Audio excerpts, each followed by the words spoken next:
Do you want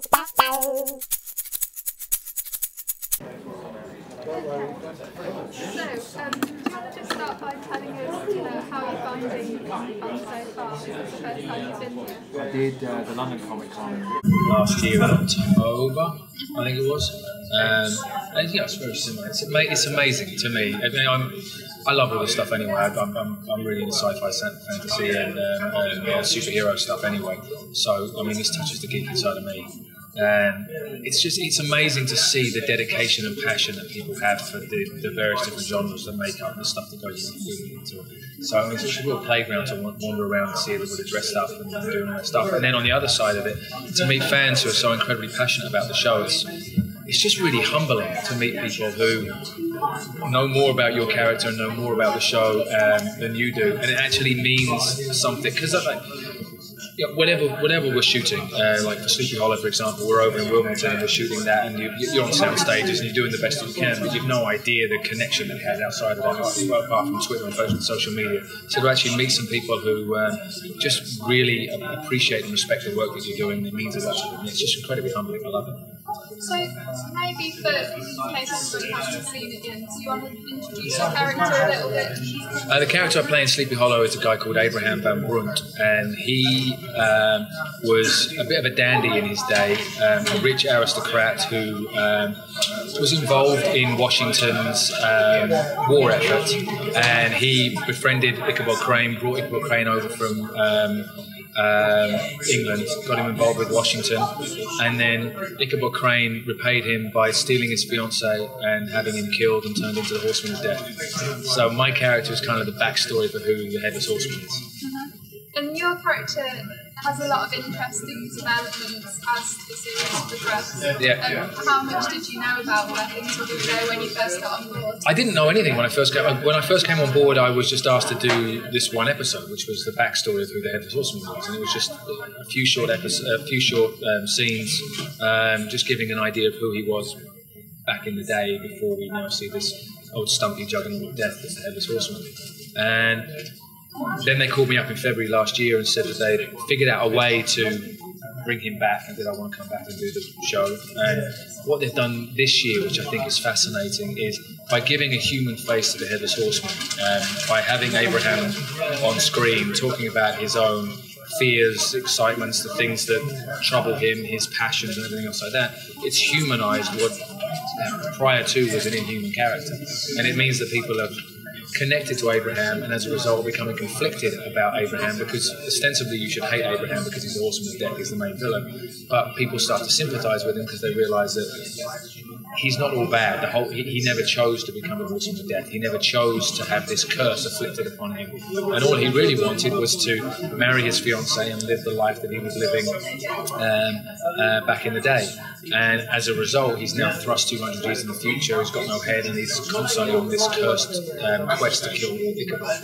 So I think as people become more conflicted about him and sympathising, then inevitably they start to sympathise with the Headless Horseman, and it creates a really interesting juxtaposition for audiences. So it's fun. This is quite an American and British collaboration.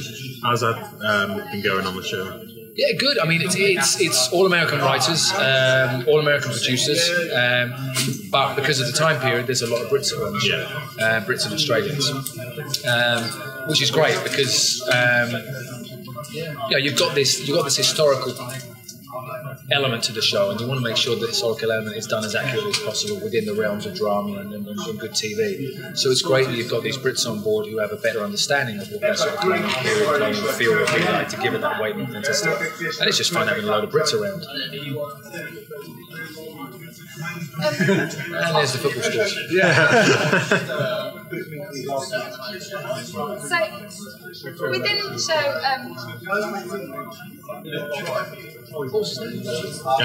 Gary, can you get return the TV down, mate? Sorry, mate. Thank you. Thanks. What was the question? Sorry. Brits, TV, good. Yes.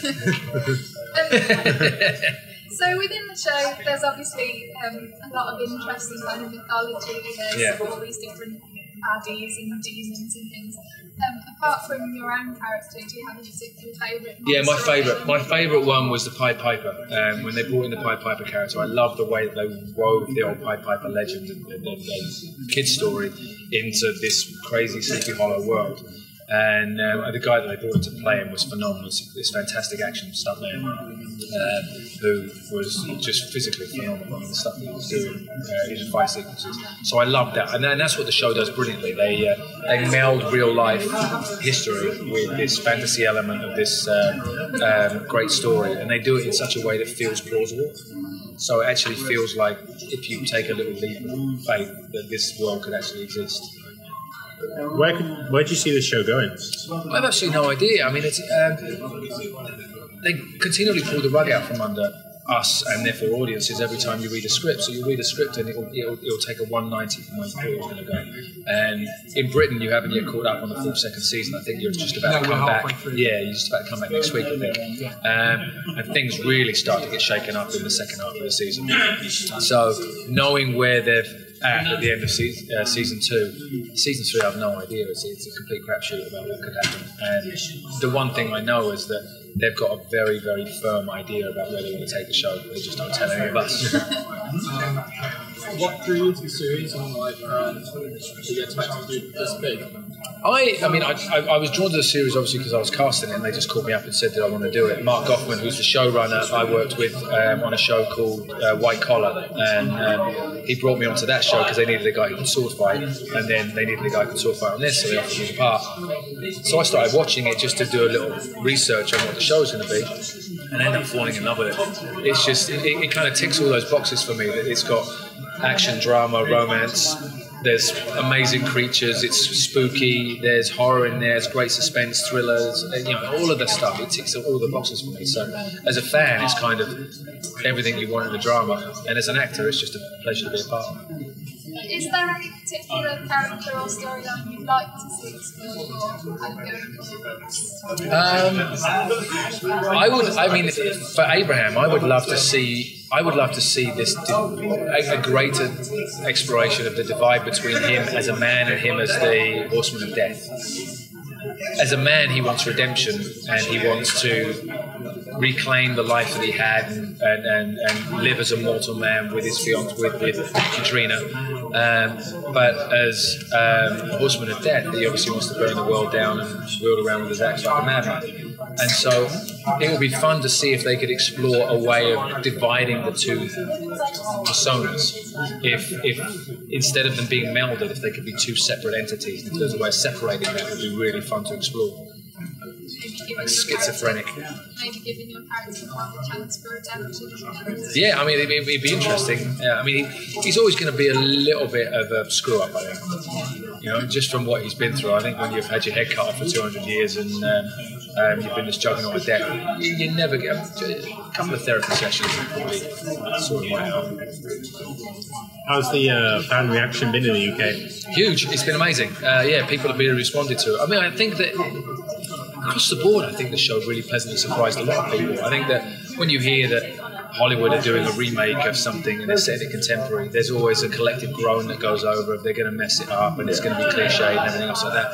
And I think that I was really pleasantly surprised when I saw it and saw how well they'd done it. And I think it's really impressed everybody, the amount of dedication that they are as dedicated and respectful of the source material and the fans and making sure the show is as quality as possible as they could possibly be. So, I think everyone has really enjoyed it.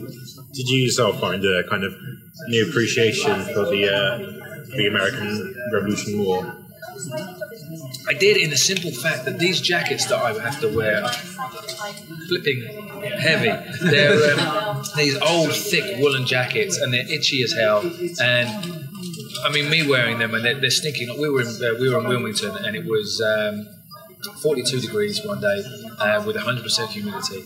Wearing a woolen hat in the wig, and then that woolen jacket, so you just sweat balls. And it looks amazing, but when you suddenly think about that, it's just me as an actor on stage. You imagine thinking about that, crawling You imagine that with like crawling through trenches and covered in mud and sweating and hiking and living in an encampment day in and day out and that kind of stuff. It gives you a whole different appreciation of the hardship that they went through. It wasn't like they were going back to a Ramada Inn and sitting in the bath every day. So yeah, just wearing the outfit that they made authentically just gave me a real appreciation. So what's been your favourite thing about being involved in the show? Oh, okay. My favourite thing about being in the show, it's been really fun for me to play this character with sympathy. Because normally when I've played a lot of baddies in my time, normally when you play a baddie, they're normally just a straight down the road homicide or mess up. And they don't tend to have that softer side. You don't get a sense of their motivations and their desires. And in my opinion, no person is 100% bad. No person believes that what they're doing is evil. They all have their own motivations. So it's been really fun to explore this character who ostensibly is evil, but playing him with a sense of sympathy so that people get to understand that it is not his choice to be the way that he is. He's afflicted. So that's been really fun. It's like skating that fine line between making him scary and ticking all the Headless Horseman boxes that people want to see, but also the other side of him that gives people a sense of empathy about who he is and how he is. You mentioned that you played a lot of baddies. Do you think that's just as British people get cast? I think so. Partly.